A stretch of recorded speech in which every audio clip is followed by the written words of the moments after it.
Hi guys, welcome back to our YouTube channel reveal GK. तो इस video में हम एनसीईआरटी ज्योग्राफी की क्लास 8th का सेकंड चैप्टर करेंगे जिसका नाम है land, soil, water, natural vegetation and wild life resources. तो इससे पहले हमने क्लास 6 के सारे चैप्टर और क्लास 7 के भी सारे चैप्टर उन सब पे वीडियो बना चुकी है।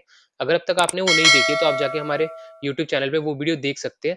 साथ में जो 8th का फर्स्ट चैप्टर उसकी वीडियो आ चुकी है और इसी तरीके से हम 9 से लेके जो बाकी 12 तक है बाकी सारे चैप्टर ज्योग्राफी की वो भी कवर करेंगे।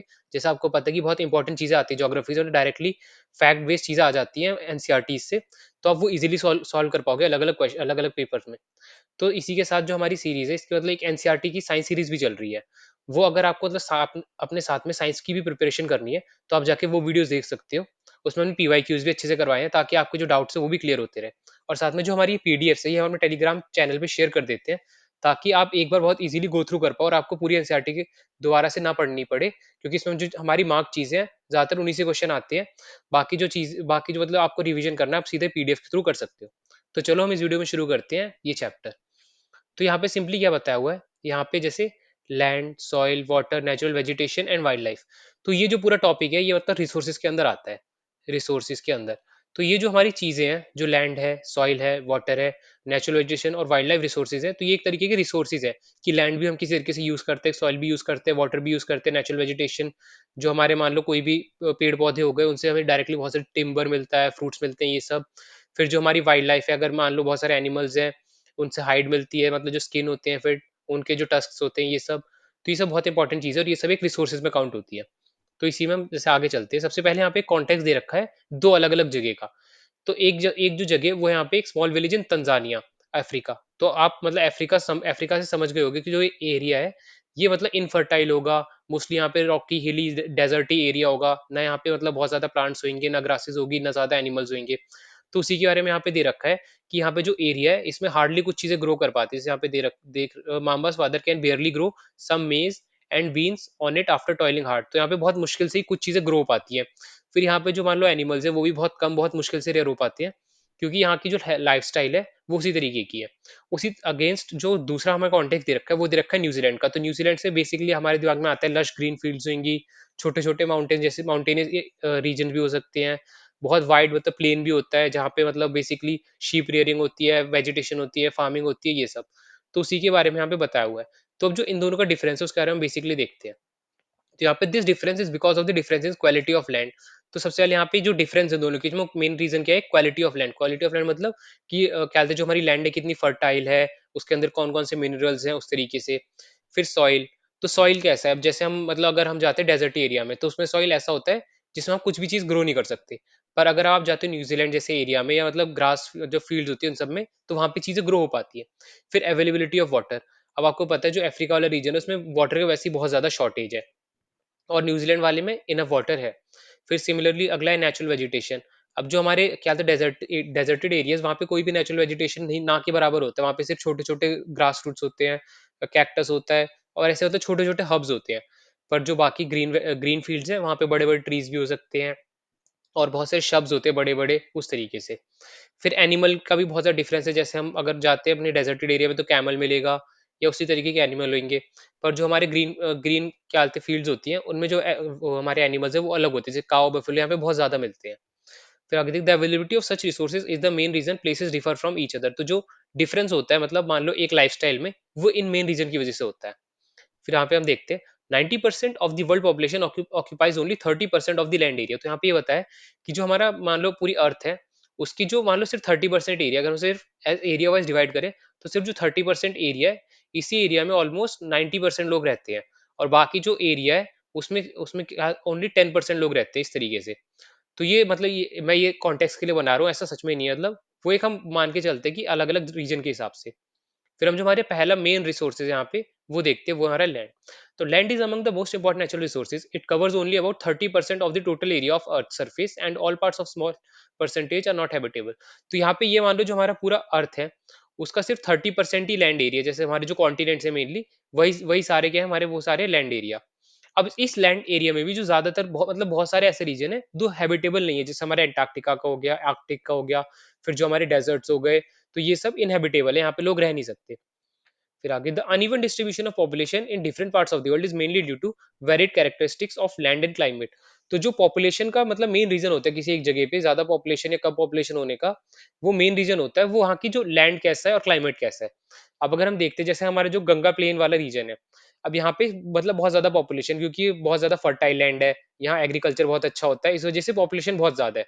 पर अगर हम उसी तरफ दूसरे जाएँ जो हमारा थार डेज़र्ट वाला मान लो ये जो राजस्थान वाला एरिया है, अगर उसमें जाएँगे तो हमारी जो पॉपुलेशन है यहाँ पे बहुत स्कार्स है कि कहीं-कहीं पे छोटे-छोटे गाँव हैं या बहुत ही कम सिटीज़ है इस तरफ। तो इसका मेन रीज़न क्या है क्योंकि यहाँ पे सबसे पहले नो वेजिटेशन, वेजिटेशन के बहुत ही कम चांसेज़ हैं। फिर दूसरे यहाँ पे वाटर अवेलेबिलिटी की बहुत दिक्कत है। तो ये बहुत सारे ऐसे रीज़न्स होते हैं जिनकी वजह से जो पॉपुलेशन है वो डिपेंड करती है। फिर हम अब देखते हैं अगला टॉपिक है वो है लैंड यूज़। तो लैंड यूज़ मतलब लैंड को किस-किस तरीके से यूज़ करते हैं वो। तो land is used for different purposes such as agriculture, forestry, mining, building houses, roads and setting up of industries. तो सिंपली यहाँ पे सबसे पहले एग्रीकल्चर हमारे जो मतलब खाने की चीज़ होती है वो हम ग्रो करते हैं।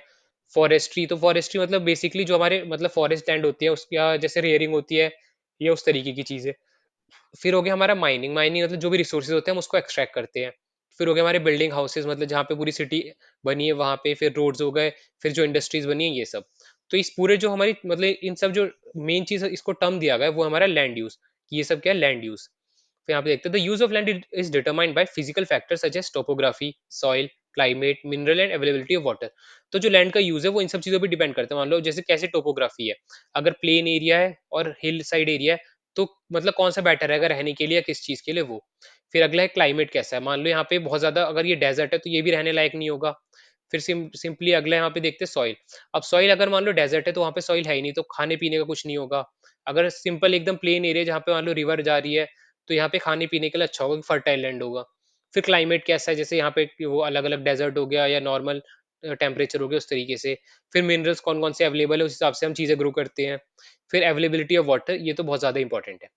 फिर आगे देखते हैं human factors such as population and technology are also important determines determinants of land use pattern. फिर आगे देखते हैं land can also be classified on the base of ownership as private and community land. तो जो land है वो दो तरीके से यहाँ पे क्या कहते हैं बताई गई है और डिफाइन करी है। वो एक है प्राइवेट लैंड जो एक इंडिविजुअल ओन करता है और इंडिविजुअल या ग्रुप ऑफ इंडिविजुअल्स ओन करते हैं। या अगला है वो है कम्युनिटी कम्युनिटी लैंड, मतलब ये एक पब्लिक सेक्टर है, मतलब जो हमारी मान लो गवर्नमेंट, स्टेट गवर्नमेंट या सेंट्रल गवर्नमेंट वो ओन करती है, चाहे पंचायत हो गई ये सब। फिर private land is owned by individual and community land is owned by community.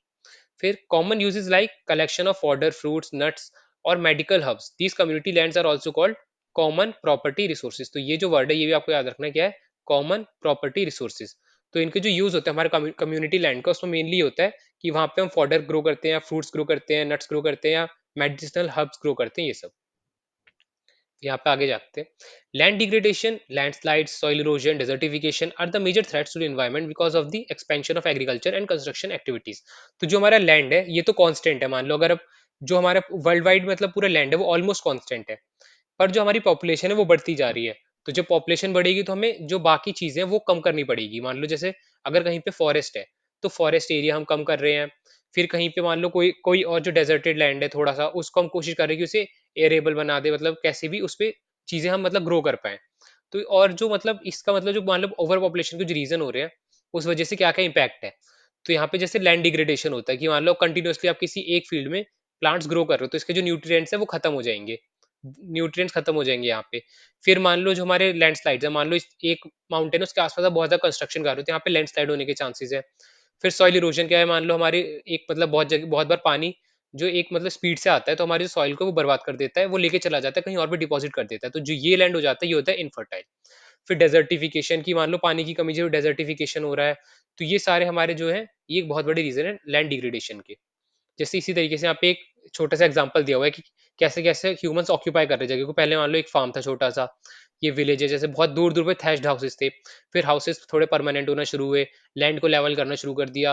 फिर और बड़ी सिटी बनानी शुरू कर दी, उसके बाद पूरे मेट्रोपॉलिटन सिटी जैसा बन गया। तो इस तरीके से हमारी जो मतलब पहले जो लैंड एरिया फार्मिंग के लिए यूज होता था, स्पोर्ट्स के लिए यूज होता था, वो अब हम बेसिकली रहने के लिए यूज कर रहे हैं, मतलब बिल्डिंग्स बनाने के लिए, मॉल्स बनाने के लिए, ये सब। फिर अब दे रखा है यहाँ पे कंजर्वेशन ऑफ लैंड रिसोर्सेज। अब कंजर्व कैसे करना चाहिए, सबसे मेन चीज यहाँ पे एफोरेस्टेशन, लैंड रिक्लेमेशन, मतलब जो हमारे लैंड है जो भी मान लो वहाँ पे ज्यादा ट्रीज ग्रो करो उस तरीके से। फिर regulated use of chemical pesticide and fertiliser, तो जो केमिकल मेड फर्टिलाइजर्स और पेस्टिसाइड है उनका यूज कम से कम करना चाहिए। फिर अगला चेक्स ऑन ओवरग्रेजिंग। अब बहुत बार ओवरग्रेजिंग के भी केसेस सामने आते हैं कि कोई एक लैंड है, उस पे ओवरग्रेजिंग की वजह से वो कंप्लीटली इनफर्टाइल हो चुकी है, कि वहाँ पे ग्रास भी ग्रो नहीं हो रही। तो हमें उसको भी चेक करना है कि जो भी हमारा लैंड है वो कंप्लीटली इनफर्टाइल भी ना हो जाए किसी भी रीजन की वजह से। फिर हम जो हमारा अगला रिसोर्स है वो है सॉइल। तो सॉइल क्या होता है? The thin layer of granny substance covering the surface of the earth is called soil. It is closely linked to land. Landforms determine the type of soil. Soil is made up of organic matter, minerals, and weathered rocks found on earth. This happens through the process of weathering. The right mix of minerals and organic matter make up the soil fertile. तो soil क्या होता है? जो हमारे पूरे, मान लो जो हमारी लैंड है उसका जो एकदम अपर मोस्ट पार्ट होता है वो होता है सॉइल। अभी इसके अंदर क्या होता है? इसके अंदर होते हैं मिनरल्स होते हैं, इसके अंदर ह्यूमस होता है, इसके अंदर बहुत सारे मतलब छोटे-छोटे हमारे माइक्रो ऑर्गेनिजम्स होते हैं। वो सब यहाँ पे जो रहते हैं, वो सब किस लिए हेल्प करते हैं? हमारे प्लांट्स को ग्रो होने में। क्योंकि यहीं से जो हमारा प्लांट है वो न्यूट्रिएंट लेता है, जो ये पूरी लेयर है यहाँ से न्यूट्रिएंट लेता है, उसके बाद वो ग्रो हो जाता है। फिर ये बनते कैसे? ये सिंपली मान लो, आज एक यहाँ पे हार्ड रॉक है इस जगह पे। अभी हार्ड रॉक वेदरिंग की वजह से मान लो हवा आई यहाँ से, पानी आया इस तरीके से, तो ये जो पूरा है इरोड कर देता है इसको, फिर सनलाइट की वजह से फिर एक टाइम ऐसा होता है ये छोटे-छोटे ग्रेन में बदल जाता है और ये सॉइल बन जाता है। और जो ये मतलब जो हमारा रॉक रॉक होता है वो डिफाइन करता है इसके अंदर क्या मिनरल होंगे, क्या टेक्सचर होगा जो हमारा सॉइल है उसका। फिर यहाँ पे आगे देखते हैं। अब यहाँ पे जो लैंडस्लाइड की वो चीजें बता रखी है। Landslide simply defined as mass movement of rock, debris और earth down a slope. They often take place in conjunction with earthquake, floods and volcanoes. तो जो लैंडस्लाइड है वो सिंपली क्या होता है? हमारा जो एक मतलब सॉइल होता है उसका मास मूवमेंट होता है डाउनवर्ड। ये होता है क्या? ये होता है हमारे लैंडस्लाइड। अब लैंडस्लाइड बहुत बार आते हैं किस वजह से? अर्थक्वेक की वजह से आते हैं, फ्लड्स की वजह से आते हैं और वोल्केनोज की वजह से आते हैं। फिर और बहुत बार ये होता है जब हैवी रेनफॉल होता है बहुत लॉन्गर टाइम के लिए, तब भी इस तरीके की सिचुएशन आ सकती है। फिर यहाँ पे आगे देखते हैं। तो अब ये कुछ ये मतलब हमारे मतलब एडवांसमेंट्स है साइंस में, उससे हम इस चीज़ को मतलब एक तरीके से कवर कर सकते हैं, कंट्रोल कर सकते हैं। तो या फिर मिनिमाइज़ कर सकते हैं जो डैमेज वो। तो ये कैसे करेंगे? सबसे पहले hazard mapping to locate areas prone to landslide. तो हम ऐसे जो एरियाज़ है जहाँ पे बहुत ज़्यादा लैंडस्लाइड आती है, उनको पहले मार्क कर सकते हैं। तो वहाँ से जो मतलब मेनली जो हमारी मान लो पॉपुलेशन है उससे दूर रखते हैं उस जगह से, या उस जगह को कम से कम हम हार्म करने की कोशिश करेंगे। फिर दूसरा है कंस्ट्रक्शन ऑफ रिटेंशन वॉल्स। अब मान लो एक स्लोप है, यहाँ पे आपका ये रोड जा रहा है, तो हमें कोशिश करनी है कि यहाँ पे एक ऐसी वॉल बना दे कि जो हमारी लैंडस्लाइड होगी तो यहाँ पे आके रुक जाए। वो आके हमारे पूरे मतलब रोड को डिस्टर्ब ना करे, जो भी हमारी लाइफ यहाँ से जा रही है उसको हार्म ना करे। फिर अगला increase in the vegetation cover to arrest landslide. अब जो हमारे मान लो स्लोप्स हो गए, यहाँ पे हमें मतलब ट्रीज या छोटे छोटे प्लांट्स ये सब ग्रो करने चाहिए, ताकि जो उनके रूट है ये नीचे जो हमारी सैंड है उसको ग्रैब करके रखते हैं। तो सैंड जब तक यहाँ पे टाइट रहेगी, तो ये जो हमारी लैंडस्लाइड है उसके आने के चांसेस बहुत कम हो जाएंगे। फिर अगला है the surface drainage control works to control the movement of landslide along with rain water and spring flows. अब यहाँ पे क्या है, मान लो जो ऊपर से पानी आके नीचे चला जा रहा है, इस वजह से ज्यादा चांसेस होते हैं जो लैंडस्लाइड है। अब मान लो अगर यहाँ पे एक सिंपल प्लेन एरिया, तो हमें कोशिश करनी चाहिए कि यहीं पे पानी स्टोर हो जाए और इसके थ्रू ही सीधा नीचे ना जाए इस तरीके से। तो ये कुछ तरीके जिससे हम लैंडस्लाइड को मिनिमाइज मतलब लैंडस्लाइड को मिनिमाइज कर सकते हैं और लॉस ऑफ लाइफ और प्रॉपर्टी को मिनिमाइज कर सकते हैं। फिर यहाँ पे मतलब डायग्राम दे रखा है हमारा सॉइल। तो सबसे पहले जो सबसे नीचे होता है वो हमारे पेरेंट रॉक होता है, उसके ऊपर आते हैं वेदर्ड रॉक मटेरियल। तो सबसे पहले जो मेन होते हैं पेरेंट रॉक। अब इससे क्या होता है, जब यहाँ पे बहुत ज्यादा वेदरिंग हो जाती है विद द हेल्प ऑफ जो हमारे क्या होते हैं विंड एजेंट्स है या वाटर एजेंट है, इस इनसे वेदरिंग हो जाती है, तो हमारे वो थोड़े मतलब वो जैसे ये बहुत हार्ड होता है, ये हार्ड बहुत ही ना के बराबर हो जाते हैं। फिर उसके बाद और थोड़ा जो हमारे क्लेई सॉइल और ये सब बन जाते हैं माइक्रो ऑर्गेनिजम्स की वजह से, फिर जो हमारा टॉप सॉइल है वो बन जाता है इस तरीके से। यहाँ पे देखा, it takes about hundreds of years to make just 1 centimetre of soil. तो जो सॉइल फॉर्मेशन है वो भी बहुत ज्यादा लेंदी प्रोसेस है। फिर आगे देखते हैं हम फैक्टर्स ऑफ सॉइल फॉर्मेशन। अब सॉइल फॉर्म होने के रीजन क्या क्या है वो सब। फिर the major factor soil formation are the nature of the parent rock. अब जो पेरेंट रॉक है उसका क्या नेचर है। फिर जो आसपास क्लाइमेट फैक्टर है वो। फिर अदर फैक्टर है टोपोग्राफी की, टोपोग्राफी कैसी है, ऑर्गेनिक मटेरियल क्या है वहाँ पे, टाइम कितना लगा मतलब पूरे सॉइल फॉर्मेशन को, फिर कंपोजिशन ऑफ सॉइल फॉर्मेशन, ये सब। तो हम यहाँ पे देखते हैं। सबसे पहला आ जाता है पेरेंट रॉक। अब पेरेंट रॉक क्या क्या डिटरमाइन करता है वो देखते हैं। सबसे पहले वो डिटरमाइन करेगा कलर की, जिस कलर का पेरेंट रॉक होगा उसी कलर के जो हमारे 90% चांस है कि हमारा जो सॉइल है वो हो। फिर टेक्सचर कैसा होगा वहाँ का, फिर केमिकल प्रॉपर्टीज क्या होंगी। अगर मान लो हमारा रॉक किसी चीज से बना है, फॉस्फोरस से बना है, तो फॉस्फोरस के अंदर होगा, ना किसी और चीज से बना है तो वही जो हमारे क्या आते हैं मटीरियल है वही होंगे। फिर जो आप एक कंटेंट और परमिएबिलिटी, परमिएबिलिटी का मतलब होता है मान लो कोई चीज कितने मान लो पानी को पास करने दे रही है, यहाँ पे जो मान लो अगर वाटर है तो पास कितना हो पा रहा है ये। तो इसका जो एक आंसर मतलब बहुत ज्यादा परमिएबल क्या होता है वो होता है हमारा एक लाइमस्टोन। लाइमस्टोन तो ये आपको याद रखना है, लाइमस्टोन। फिर हम आगे देखते हैं रिलीफ। अब रिलीफ कैसे वहाँ पे, मतलब ऑल्टीट्यूड क्या है वहाँ पे, स्लोप है या कैसा, मान लो एकदम पैरेलल लैंड है हमारा, उस तरीके से। फिर है हमारा फ्लोरा फोना, वहाँ पे कैसे है। अब जितना ज्यादा मान लो वहाँ पे फ्लोरा फोना होगा, उतना ही अच्छा वो सॉइल ग्रो करे, मतलब सॉइल बहुत जल्दी चेंज होगा और उतना ही अच्छा सॉइल होगा वहाँ पे, क्योंकि जो मान लो हमारे डिकेइंग प्लांट्स है, उनके जो मिनरल्स है वो भी जाके हमारे क्या बोलते हैं सॉइल में ऐड हो जाएंगे। कोई एनिमल अगर किसी की डेथ हुई है, तो उसके जो मिनरल्स है वो भी हमारे सॉइल में ऐड हो जाएंगे। फिर आगे टाइम। तो time determines the thickness of the soil profile. तो जितना ज्यादा टाइम लेगा, उतना ज्यादा वो थिक सॉइल होगा हमारा। फिर अगले क्लाइमेट। अब क्लाइमेट जैसे टेम्परेचर हो गया, रेनफॉल इन्फ्लुएंस हो गया, वेदरिंग हो गया, ह्यूमस फॉर्मेशन हो गया, तो ये सब क्या मतलब क्लाइमेट है। तो जितने ज्यादा वहां पे मान लो धूप होती होगी और ज्यादा बारिश होती होगी, तो उतनी जल्दी जो रॉक है वो वेदरिंग होगी, उतनी जल्दी हमारा सॉइल फॉर्मेशन होगा, उतना ही अच्छा सॉइल फॉर्मेशन होगा। इस तरीके से।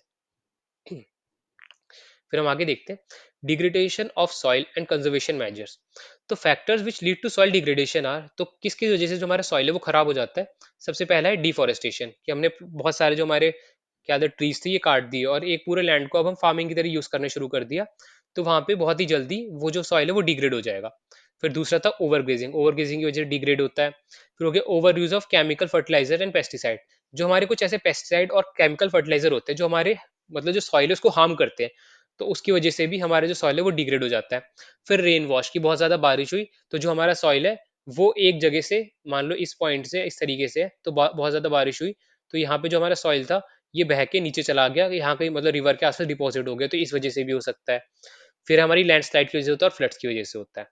फिर अब यहाँ पे कुछ मेजर्स है जिससे हम मान लो रोक सकते हैं जो हमारा सॉइल डिग्रेडेशन है वो। तो पहला टर्म है वो है मल्चिंग। मल्चिंग क्या होता है, मल्चिंग मान लो ऐसा होता है कि आपके यहाँ पे प्लांट्स ग्रो हो रहे हैं, ये आपके दो इस तरीके से मान लो आपने देखोगे लेयर चलती है कि एक लेयर ये चल रही है, एक लेयर ये चल रही है, बीच में आपका थोड़ा सा मतलब एक ग्राउंड छोट खाली जगह है। उसी तरीके से यहाँ पे खाली जगह, फिर आपकी एक लेयर चल रही है। तो यहाँ पे क्या होता है, यहाँ पे इसके बीच में यहाँ पे हम प्लांट्स के आसपास हर तरफ हम डाल देते हैं कोई ऐसी चीज जिससे जो हमारी डायरेक्ट मान लो सनलाइट है वो यहाँ पे ना पहुंचे, जो हमारा डायरेक्टली वाटर फ्लो है वो इससे डिस्टर्ब हो जाए इस तरीके से। तो वो चीज़ क्या होती है, वो होती है स्ट्रॉ होती है, जैसे मतलब जो भी हमारे सूखे पेड़ पत्ते होते हैं, सूखे पौधे होते हैं, उन सबको हम डाल देते हैं। कभी-कभार आपने देखा होगा ब्लैक कलर की प्लास्टिक का एक मतलब जैसे हमारी छोटा पौधा है, इसके आस-पास पूरी ब्लैक कलर की एक प्लास्टिक की चेन बना देते हैं, ताकि जो सनलाइट है वो डायरेक्टली हमारे सॉइल को खराब ना करे, ना ही जो वाटर है वो बहुत जल्दी फ्लो होके हमारे सॉइल को बर्बाद करे। तो ये हो जाता है हमारा मल्चिंग। ये हेल्प किस लिए आता है, सॉइल मॉइस्चर को रिटेन करने में। फिर अगला है कॉन्टूर बैरियर। कॉन्टूर बैरियर जैसे हो गया, मान लो ये जो इस तरीके की चीज है, ये अब मान लो होता क्या है, ये मतलब बहुत हद तक सिमिलर होता है टेरेस फार्मिंग में। अब टेरेस फार्मिंग क्या होता है, हम अपनी लैंड को इस तरीके से लेयर्स में डिवाइड कर देते हैं। अब कॉन्टूर प्लगिंग में क्या होता है, कॉन्टूर बैरियर्स या प्लगिंग में, इसमें जो मान लो अगर हमारा स्लोप इस तरीके का है, एक मान लो ये हमारा एक माउंटेन है बड़ा सा, तो जो हमारी स्लोप है वो भी ऐसी चलती रहेगी कि ऐसे ऐसे हम एकदम जैसे हमारा स्लोप जा रहा है, अगर स्लोप का शेप ये है तो हम इस तरीके से एकदम कॉन्टूर प्लगिंग करते रहेंगे और एकदम कोने कोने पे थोड़ा सा हाइट बढ़ा देंगे, ताकि जो हमारा वाटर रन ऑफ है वो मिनिमाइज हो जाए। फिर आगे रॉक डैम। अब रॉक डैम क्या है, रॉक डैम मतलब एक तरफ से यहाँ से पानी आ रहा है, तो हम क्या करते हैं जब हमारे फील्ड में घुसने वाला होता है उससे पहले यहाँ पे बड़े बड़े मतलब ऐसे बोल्डर से पत्थर से रख देते हैं, ताकि जो फ्लो है वो थोड़ा ऑल्टर हो और हल्के हल्के हल्के हल्के पानी जाए, ताकि जो हमारा लॉस ऑफ सॉइल है वो ना हो। फिर अगला दे रखा है टेरेस फार्मिंग। टेरेस फार्मिंग एकदम ऐसे ही जैसे स्लोप पे हम अलग अलग छोटे छोटे टेरेस बना देते हैं इस तरीके से, ताकि जो मान लो हमारा एकदम अगर स्लोप हो तो पानी यहाँ से सीधा नीचे जाना शुरू कर देता है डायरेक्टली, सॉइल है वो भी चला जाता है और फार्मिंग ऑलमोस्ट इम्पॉसिबल हो जाती है यहाँ पे। पर अब इस तरीके से क्या हो रहा है कि यहाँ पे जो हमने पानी डाला वो यहीं पे रुक जा रहा है, इधर डाला वो इधर ही रुक जा रहा है, इधर डाला वो इधर ही रुक जा रहा है, तो हम यहाँ पे प्लांट्स ग्रो कर सकते हैं। फिर अगला है इंटरक्रॉपिंग। इंटरक्रॉपिंग मतलब दो अलग अलग तरीके की क्रॉप्स यूज करना। अब मान लो एक क्रॉप को नाइट्रोजन चाहिए, मतलब जो भी चाहिए, दूसरी क्रॉप को कुछ और न्यूट्रिएंट्स चाहिए, तो हम वो ऑल्टरनेटिवली ग्रो करते रहे, ताकि हमारे जो सॉइल है उसको भी रिप्लेनिश होने का टाइम मिले, और साथ में जो एक मिनरल है वो कंप्लीटली एग्जॉस्ट भी ना हो। फिर कॉन्टोर प्लगिंग, वो भी एकदम हमारे जो ऊपर टॉपिक आया था, क्या बोलते हैं कॉन्टोर बैरियर्स वाला, एकदम उसी के जैसा है। फिर अगला है शेल्टर बेल्ट। शेल्टर बेल्ट आपने देखा होगा कि मान लो आपका एक फार्म है, फार्म के हम आसपास हर तरफ पेड़ उगा देते हैं, हर तरफ पेड़ उगा देते हैं, ताकि जो हमारी विंड विंड है वो हमारे सॉइल को खराब ना कर पाए इस वजह से। फिर ये कुछ तरीके थे हमारे किस चीज के, ये हमारे सॉइल डिग्रेडेशन को रोकने के। तो आपको ये टर्म याद रखने हैं, जैसे हो गया हमारा एक मल्चिंग, कॉन्टोर बैरियर्स, फिर हो गया हमारा यहाँ पे रॉक डैम, फिर आ गया टेरेस फार्मिंग, फिर आ गया इंटरक्रॉपिंग, उसके बाद कॉन्टोर प्लगिंग और शेल्टर बेल्ट्स। तो ये सारे टर्म आपको याद रखने हैं। फिर हम आगे चलते हैं। अब जो हमारा तीसरा अगला हमारा क्या था रिसोर्स है वो है वाटर। अब water is a vital renewable natural resource. तो वाटर क्या है, वाटर एक रिन्यूएबल रिसोर्स है, कि जो मान लो कुछ सालों पहले जितना पानी था हमारे अर्थ पे, आज भी ऑलमोस्ट उतना ही पानी है। ये पानी मतलब कभी खत्म नहीं होगा, भले ही हम इसे क्या कर रहे हैं, इसे डिग्रेड कर दे रहे हैं। मान लो जैसे हमारा जो वाटर फ्लो होता है, मान लो जो हमारे वेस्टेज है, हमारे घर से जो वेस्टेज निकलता है, अब वो जाता है सीवर में। अब सीवर के थ्रू कहाँ जाता है, जो हमारी रिवर है, मान लो जी फ्रेश वाटर जा रहा है, अब इसमें हम गंदगी मिला दे रहे हैं, तो ये हमारे किसी यूज का नहीं जा रहा, यूज का नहीं रह जा रहा।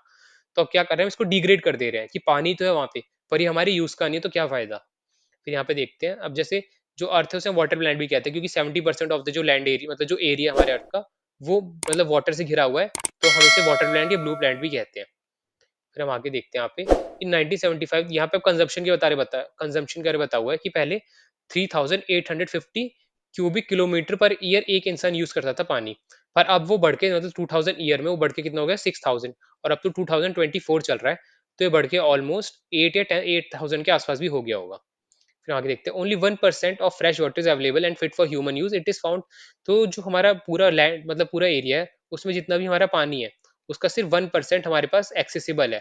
अब बाकी क्या, मान लो जो हमारा पूरा 2 पॉइंट समथिंग परसेंट, 2.5% जो हमारे पास फ्रेश वाटर है, ये ज्यादातर तो हमारा एंटार्क्टिक, आर्कटिक या हमारे जो ग्लेशियर है वहां पे है। फिर सिर्फ 1% अवेलेबल है, ये कहाँ पे, ये हमारे हो गए एक तो रिवर्स में, रिवर के बाद हो गया हमारा ग्राउंड वाटर और फिर हो गए कुछ लेक्स, तो यहाँ पे ये अवेलेबल है। फिर fresh water is therefore the most precious substance on earth, water can neither be added not subtracted from the earth, जो अभी जैसे हमने पढ़ा था। फिर आगे हम देखते हैं, humans use huge amounts of water not only for drinking, तो यहाँ पे यूजेज बताई हुई है, ड्रिंकिंग के लिए यूज करते हैं, वॉशिंग के लिए यूज करते हैं, प्रोडक्शन किसी चीज की, फिर एग्रीकल्चर में, इंडस्ट्री जनरेशन और इलेक्ट्रिसिटी जनरेशन में, इन सब चीजों में भी हम यूज करते हैं। फिर हमारे पास आगे देखते हैं, जो हमारा प्रॉब्लम है ऑफ वाटर अवेलेबिलिटी का, उसके बारे में। जैसे अब हमारे पास पानी तो बहुत है, ये पूरा अर्थ है, उसका ऑलमोस्ट 70% एरिया तो वाटर है, पर वो क्या सॉल्टी वाटर है, तो उसे हम कंज्यूम नहीं कर सकते डायरेक्टली, ना ही वो हमारे मतलब एग्रीकल्चर के लिए काम आ सकता है। तो एक बहुत बड़ी दिक्कत है जो हमारी वाटर की शॉर्टेज हो रही है, अब उसी के बारे में हम देखते हैं।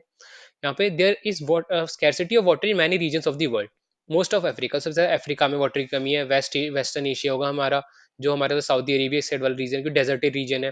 फिर हमारे साउथ एशिया मतलब हमारा इंडिया भी आता है, पर जैसे पाकिस्तान हो गया, बांग्लादेश हो गया या म्यांमार, और भी छोटी मोटी जो इंडिया के भी रीजन है, उसमें बहुत जगह पे पानी की शॉर्टेज है। फिर हो गया parts of western USA, north west Mexico, parts of South America and entire Australia are facing shortage of water supply. Countries located in climatic zones more susceptible to droughts face great problem of water scarcity। अब यहाँ पे होता क्या है, जो हमारे अर्थ का mainly equator के आसपास वाला रीजन है, ये वाला, अब इसमें सबसे ज्यादा सनलाइट होती है, यहाँ पे सबसे ज्यादा चांस होते हैं किसके, ड्रॉट के, तो यहाँ पे सबसे ज्यादा स्कैरसिटी होती है वाटर की। यहाँ पे 10 water shortage may be a consequence of variation in seasonal और एनुअल प्रेसिपिटेशन और the scarcity is caused by over exploitation and contamination of water resources. तो यहाँ पे क्या बताया हुआ है, अब जो स्कैरसिटी है वो किस वजह से हो रही है, एक तो हो गया हमारे जो लैंड एरिया है, मतलब किस जगह पे लोकेटेड है। फिर दूसरा क्या हो गया, यहाँ पे दे रखा है ओवर एक्सप्लॉइटेशन, कि हमने पानी ज्यादा खराब कर दिया, तो ज्यादा यूज कर लिया, जैसे हमने ग्राउंड वाटर को पूरा एक्सप्लॉइट कर दिया, तो ग्राउंड वाटर बचा नहीं, तो हम यूज क्या करेंगे। फिर दूसरा होगा कंटेमिनेशन ऑफ वाटर रिसोर्सेज, अब जो हमारे पास वाटर रिसोर्सेज थे, हमने वो खराब कर दिए, जैसे अब वहां पे कोई गंदा मतलब कचरा जा रहा है, कुछ भी जा रहा है, गंदे नाले का पानी जा रहा है, तो जो हमारी पूरी रिवर है वो खराब हो जा रही है, वो पानी हमारे यूज के लिए नहीं बचा, इस वजह से क्या हो रही है, वाटर स्कैरसिटी हो रही है। फिर have you ever ever heard about a water market, तो यहाँ पे बस एक अमरेली सिटी है सौराष्ट्र में, मतलब जो हमारा अभी गुजरात और महाराष्ट्र वाला जो रीजन है उसमें, तो यहाँ पे एक मतलब एक वाटर मार्केट लगती थी पहले, उसके रिलेटेड चीजें बताई हुई है। यहाँ पे अब देखते हैं conservation of water resource, conservation अब कंजर्व हम कैसे कर सकते हैं, क्यों करना चाहिए, वो सब देखते हैं। तो यहाँ पे it's over use and pollution make it unfit for uses. अब ये किस वजह से अनफिट होता है, हम अगर हमें वो पता हो जाए किस वजह से हम जो अनफिट अनफिट कर रहे हैं पानी को, या किस वजह से खराब कर रहे हैं, अगर वो हम स्टॉप कर ले, तो उससे हमारा जो पानी का अवेलेबिलिटी है वो बढ़ जाएगी। सबसे पहले हमें ओवर यूज खत्म करना चाहिए, मान लो जो वेस्टेज है वो सब। फिर कैसे हम पॉल्यूशन बचा सकते हैं, जैसे डिस्चार्ज ऑफ अनट्रीटेड और पार्शियली ट्रीटेड सीवेज, तो अब जो गंदा पानी है उसे हम ना डालें, उसे हम कंप्लीटली ट्रीट करें, और मतलब जो नॉर्मल वाटर है वही वापस से हम जो हमारी रिवर है उसमें फेंके वापस। फिर अगला एग्रीकल्चर में केमिकल्स और जो हमारे मतलब केमिकल पेस्टिसाइड और केमिकल फर्टिलाइजर होते हैं, इनका कम से कम यूज करें, क्योंकि ये जब बारिश की वजह से रन ऑफ होके हमारे जो ग्राउंड वाटर है उसमें मिल जाते हैं, या आसपास अगर कोई हमारी और रिवर या कुछ भी पॉन्ड वॉन्ड होगा वहां जाके मिल जाते हैं।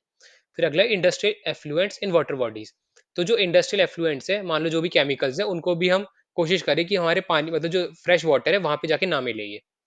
फिर the pollute water with nitrates metals and pesticide, तो यहाँ पे जो मेन चीज होती है वो होते हैं यहाँ पे नाइट्रेट्स होते हैं, फिर कुछ मेटल्स होते हैं और पेस्टिसाइड्स होते हैं, इन सबसे जो हमारा पानी है वो खराब होता है। फिर most of these chemicals are non biodegradable, अब ये जो हमारे केमिकल्स होते हैं बायोडिग्रेडेबल नहीं होते, मतलब हमारे जो नॉर्मल माइक्रो ऑर्गेनिज्म है ये इसे कंप्लीटली खत्म नहीं कर पाते। अगर मान लो एक पॉलीथीन है, हमने उसे आज गाड़ दिया, तो अगर हम 10 साल बाद भी निकाल के देखेंगे, वो ऑलमोस्ट वैसी की वैसी इंटैक्ट रहेगी। तो हम इसे खराब मतलब खत्म कर ही नहीं सकते। इसे हम या तो बर्न करना पड़ेगा, या फिर सबसे अच्छा तरीका होता है इसका, रीयूज करते रहो, कभी फेंको मत, जब तक हम इसे यूज कर सकते हैं।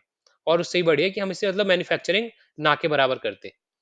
फिर water pollution can be control by treating these effluent sustainably before releasing them into water. तो यहाँ पे सबसे मतलब अच्छी तरीके से उस वाटर को हमें मतलब ट्रीट करना चाहिए, उसके अंदर जो भी केमिकल्स है उन्हें रिमूव कर दो, उसके बाद हमें वापस डिस्चार्ज करना चाहिए वाटर बॉडी में। फिर forest and other vegetation cover slow the surface run of and replenish underground water.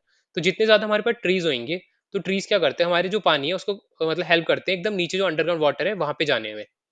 Whereas the canals used for irrigating fields should be properly lined to minimize losses of water seepage. Sprinklers effectively irrigate the area by checking water loss through seepage and evaporation. अब यहाँ पे जो दो concept है वो है, एक हमारा स्प्रिंकलर और दूसरा हमारा यहाँ पे दे रखा है एक ड्रिप इरिगेशन होता है वो। तो यहाँ पे होता क्या, मान लो अगर हमारी लैंड है उसमें हमने मान लो बहुत ज्यादा पानी की जरूरत है, हमने पानी से भर दिया। अब होगा क्या, हमारे सन की जो हीट की वजह से पानी इवेपोरेट होना शुरू हो जाएगा। तो इसको हम कैसे काउंटर कर सकते हैं, इसको हम एक स्प्रिंकलर की तरह लगा सकते हैं, जैसे हमारे छोटा स्प्रिंकलर हो गया। अब ये पानी हर तरफ थोड़ी थोड़ी टाइम पे फेंकता रहेगा, तो कभी भी जो हमारा पूरा पानी है वो इवेपोरेट होगा नहीं। ऑलमोस्ट मान लो यहाँ पे अगर 30% हो रहा है पानी इवेपोरेट, तो यहाँ पे लेस देन 1% पानी इवेपोरेट होगा। इस तरीके से एक और हमारा टेक्नोलॉजी मतलब टर्म होता है, वो होता है ड्रिप इरिगेशन। यहाँ पे क्या होता है, अब ये यूज होता है हमारा जो बहुत ज्यादा डेजर्टेड एरिया होता है उसमें, मतलब जहाँ पे पानी की बहुत ज्यादा शॉर्टेज है। तो यहाँ पे जैसे हमारे एक प्लांट हो गया, ये दूसरा प्लांट हो गया, ये तीसरा प्लांट हो गया। तो इसके ऊपर हम एक इस तरीके से एक मतलब ड्रॉप बाय ड्रॉप पानी गिराते कि ड्रॉप गिरी ड्रॉप गिरी ड्रॉप गिरी। तो यहाँ से भी जो पानी का वेस्टेज है वो बहुत कम हो जाता है। फिर हम आगे देखते हैं। Rain water harvesting is the process of collecting rain water from roof tops and directing it into appropriate location where it can be stored. तो ये बहुत इंपॉर्टेंट टर्म है हमारा रेन वाटर हार्वेस्टिंग। तो होता क्या है, जो हमारी मान लो बादल के जो भी मतलब बारिश हो रही है उसको हम क्या करते हैं, जैसे एक रूफ टॉप पे पानी गिरा, तो हम क्या करते हैं यहाँ से एक मतलब पाइप कनेक्ट करके यहाँ से कोई स्टोरेज होता है उसमें हम पानी इकट्ठा करते रहते हैं, पानी सेव कर लेते हैं। अब ये पानी बहुत अलग अलग जगह हम यूज कर सकते हैं, चाहे हमारे वॉशिंग के लिए हो गया, मान लो उसके कभी हमें जरूरत पड़ी कि पानी नहीं है, तो हम उसे अपने जो यूज के लिए कर सकते हैं वो हो गया, वो वाटरिंग के लिए हो गया हमारे प्लांट्स को, या और भी अनलिमिटेड यूज होते हैं इस पानी के। फिर आगे देखते हैं यहाँ पे। अब जो अगला टर्म है वो है हमारा natural vegetation and wild life. तो यहाँ पे उसका हम आगे बढ़ते हैं, उससे पहले ये टर्म आपको याद रखना है। Silk is obtained from silk worms that are bred on mulberry leaves. तो जो हमारा सिल्क होता है वो हम क्या कहते हैं, सिल्क से ऑब्टेन मतलब सिल्क होता है वो सिल्क वॉर्म से ऑब्टेन करते हैं, इसको हम क्या कहते हैं, टर्म होता है हमारा सेरीकल्चर। सेरीकल्चर। ये हमारा जो सिल्क्स होते हैं ये हम किस पे ब्रेड करते हैं, होते हैं मलबरी लीव्स। तो ये जो मलबरी लीव्स है उनको आपको याद रखना है। फिर natural vegetation and wild life exist only in the narrow zone of contact between the lithosphere hydrosphere and atmosphere. तो ये टर्म है, अब ये पहले भी 2-3 चैप्टर में पढ़ चुकी है। फिर this life supporting system is known as ecosystem. तो इकोसिस्टम क्या होता है, in this biosphere living beings are inter related and interdependent on each other for survival. तो जो हम एक मतलब दो लिविंग बींग्स हैं वो आपस में एक दूसरे पे इंटरडिपेंडेंट है। तो जो ये पूरा इन्वायरमेंट है आसपास का, इसे हम क्या कहते हैं, इकोसिस्टम। तो vegetation and wild life are valuable resources. Plants provide us with timber. तो यहाँ पे क्या क्या हो रखा है कि जो हमारे प्लांट्स है वो हमें क्या प्रोवाइड करते हैं, टिम्बर प्रोवाइड करते हैं, शेल्टर देते हैं एनिमल्स को, ऑक्सीजन देते हैं, सॉइल को बचाते हैं, और फिर वो क्रॉप्स को ग्रो करने में हेल्प करते हैं शेल्टर बेल्ट बेल्ट की तरह। तो ये सारी चीजें कुछ बता रखी हैं, और भी यहाँ पे दे रखा है कि वो हमें लेटेक्स देते हैं, टर्पाइन ऑयल देते हैं, गम देते हैं, मेडिसिनल प्लांट्स देते हैं। तो ये सब हमारे एक बेसिक यूज होते हैं जो हमारे मतलब जो हमारे बेसिक प्लांट्स है, प्लांट्स या ट्रीज है उन सबके। फिर अगला हमारा वाइल्ड लाइफ। तो wildlife includes animals, birds, insects, as well as aquatic life forms. They provide us with, यहाँ पे क्या क्या प्रोवाइड करते हैं, वो करते हैं मिल्क, मीट, हाइड्स, वूल। तो यहाँ पे सिंपली मिल्क प्रोवाइड करते हैं, मीट प्रोवाइड करते हैं, फिर वो स्किन की उनके स्किन के थ्रू हम अलग अलग तरीके की चीजें बनाते हैं, शॉल हो गई या कोई मैट हो गई, ये सब। फिर उनके वूल से कपड़े बनाते हैं, ये सब।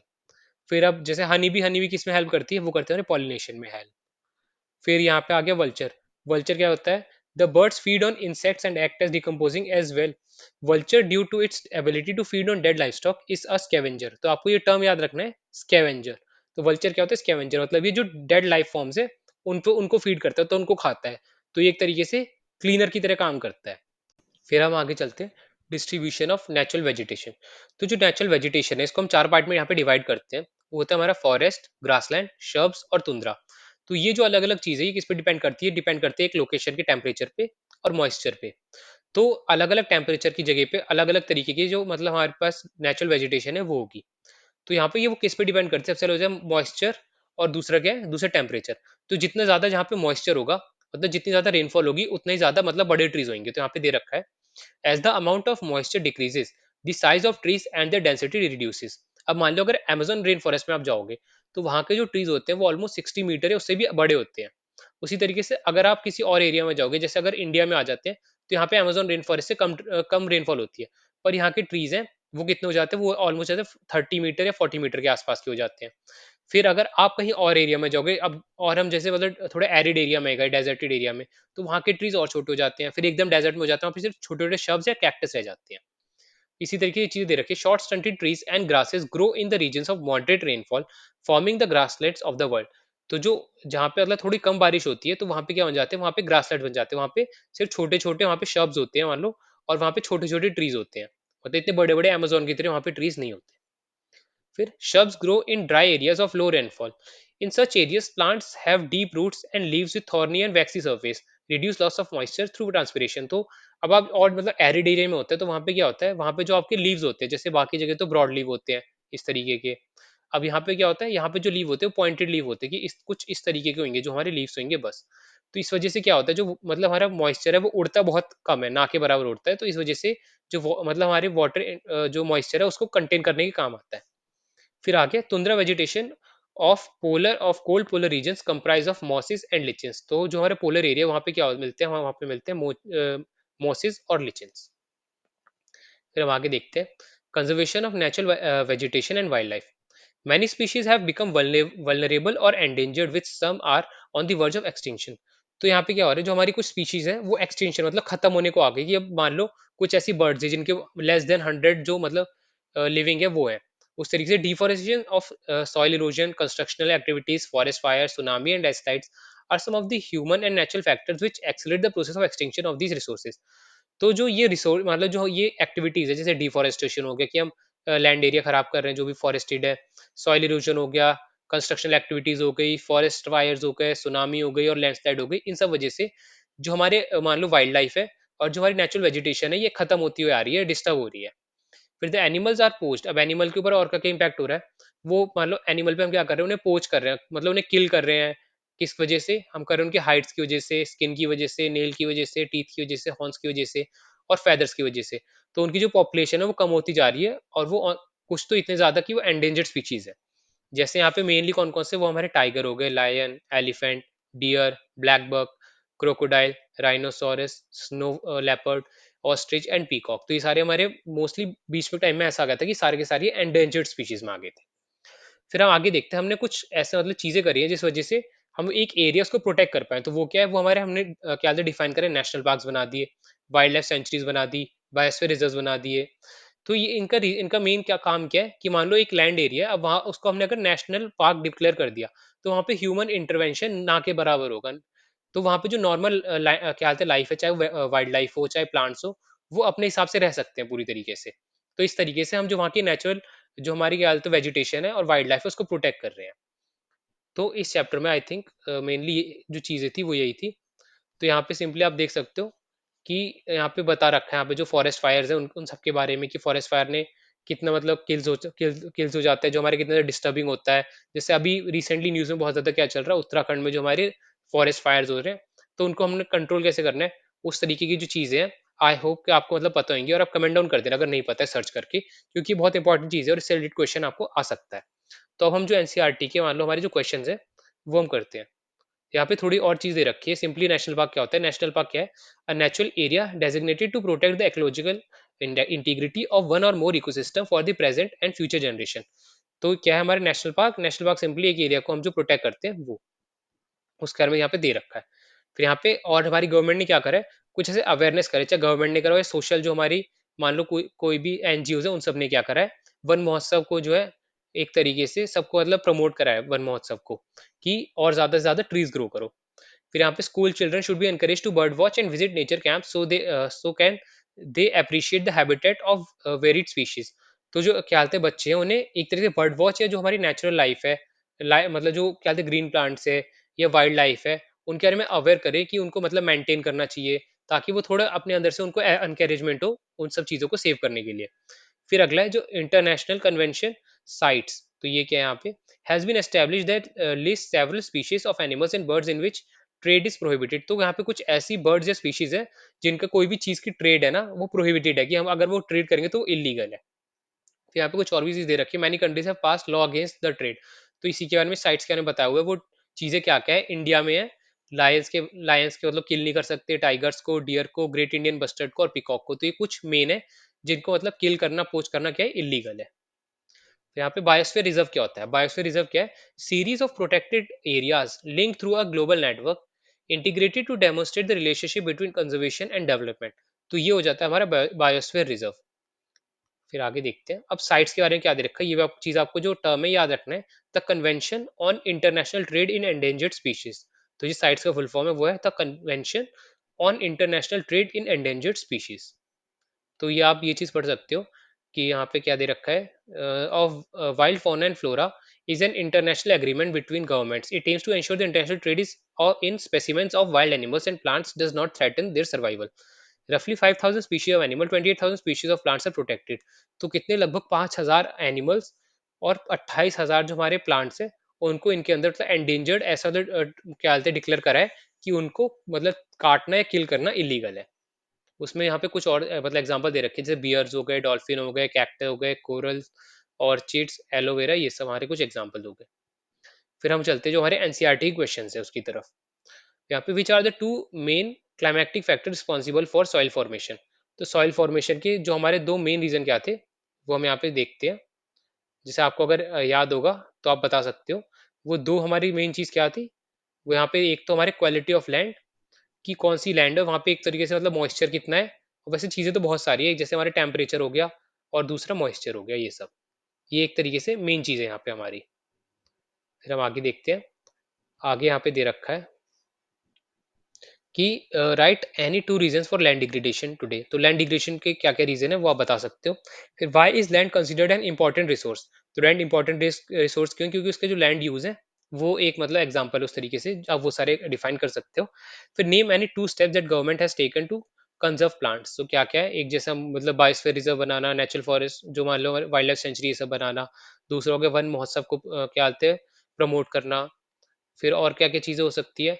जैसे मतलब बच्चा अगर जैसे हम जो स्टार्टिंग की लाइफ है, मान लो जो बच्चे हैं उन्हें अगर हम अच्छे से ग्रो करें, तो वो एक तरीके से ऐसा हो सकता है कि वो आगे जाके कोई भी प्लांट है वाइल्ड लाइफ को हार्म ना करे, उस तरीके की चीज़ें बहुत इंपॉर्टेंट है। फिर है यहाँ पे suggest 3 ways to conserve water. तो वाटर कंज़र्वेशन के सबसे पहले वही है कि रीयूज़ करो, वेस्टेज मिनिमाइज़ करो, वो सब चीज़ें बहुत इंपॉर्टेंट है। फिर हम देखते हैं अब जो आगे क्वेश्चन्स है, which one of the following is not a factor of soil formation. तो सॉइल फॉर्मेशन में से कौन सा फैक्टर नहीं है? वो है हमारा यहाँ पे सॉइल टेक्सचर। तो जितना ज़्यादा टाइम लगेगा उतना अच्छा जो सॉइल फॉर्म है वो होगा। फिर जो ऑर्गेनिक मैटर होता है वो भी इंपॉर्टेंट है। मतलब वहाँ पे अगर ट्रीज का डिके है, मतलब जो डिके ट्रीज रहेंगे उससे ज्यादा मतलब हमारा जो सॉइल है वो फर्टाइल होगा उस तरीके से। फिर which one of the following method is most appropriate to check soil erosion in steep slope. तो कौन सा था, अगर मान लो स्लोप पे तो हम क्या करते थे, दो चीजें यहाँ पे, एक तो टेरेस फार्मिंग करो या दूसरा क्या था हमारा कंटोर प्लगिंग या कंटोर बैरियर। तो यहाँ पे हमारा आंसर क्या है, टेरेस कल्टीवेशन। फिर which one of the following is not in favour of the conservation of nature. तो कंजर्वेशन ऑफ नेचर के हिसाब से कौन सी चीज सही नहीं है, वो क्या हमारा डिस्पोज पॉलीपैक्स आफ्टर शॉपिंग। तो ये पॉलीपैक्स है, हमें ये मतलब मल्टीपल यूज कर सकते हैं और इन्हें करते रहना चाहिए विदाउट मतलब, जो अगर हम बार बार एक एक बार मान लो यूज करें फिर फेंकेंगे, फिर यूज करा फिर फेंक, एक नया नया खरीदा फिर यूज करा, तो इससे क्या होगा, जो हमारा हार्म है जो हमारे इन्वायरमेंट को बहुत ज्यादा होगा। तो हमें अब मान लो हमें एक तो पहले मैन्युफैक्चरिंग ही ऑलमोस्ट ना के बराबर कर देनी चाहिए, और जो हमारी चीज मान लो जो भी पॉलिथीन है उसको हमें रीयूज करना चाहिए, रीयूज ज्यादा से ज्यादा रीयूज। यहाँ पे कुछ अगले टर्म दे रखे हैं। अब लैंड यूज क्या है, लैंड यूज हो गया प्रोडक्टिव यूज ऑफ लैंड। फिर यहाँ पे अगला दे रखा है ह्यूमस। ह्यूमस क्या होता है, ह्यूमस होता है organic matter deposited on top soil. फिर हो गया रॉक डैम्स। अब रॉक डैम किस लिए काम आते हैं, वो हमारे सॉइल इरोजन को प्रिवेंट करते हैं। फिर अब बायोस्फीयर रिजर्व क्या है, बायोस्फीयर रिजर्व एक narrow zone of contact between the lithosphere, hydrosphere and atmosphere. तो इस चैप्टर में इतनी सारी चीजें थी। आई होप सो आपको ज्यादातर चीजें सभी समझ में आ गई होंगी। आप एक बार खुद गो थ्रू करोगे तो आपको और ज्यादा अच्छे से क्लियर हो जाएंगी। ये पीडीएफ हम अपने टेलीग्राम चैनल पे शेयर कर देंगे। अगर आपने अब तक टेलीग्राम चैनल ज्वाइन नहीं करा तो उसका लिंक हमारे डिस्क्रिप्शन में, वहां से ज्वाइन कर सकते हो। साथ में आप जो हमारी बाकी सीरीज चल रही है एनसीईआरटी साइंस की, वो भी आप जाके देख सकते हो। और हमारे जो चैनल है उसमें हम मतलब रेगुलरली कुछ क्वेश्चंस पूछते रहते हैं अलग-अलग टॉपिक से रिलेटेड, ताकि आपकी अलग-अलग चीज़ें वो प्रिपेयर होती रहे। तो अगर आपको वीडियो अच्छा लगा तो वीडियो को लाइक कर देना। अब तक अगर आपने चैनल को सब्सक्राइब नहीं करा है तो चैनल को सब्सक्राइब कर देना। तो हम आपसे मिलते हैं नेक्स्ट वीडियो में। जय हिंद।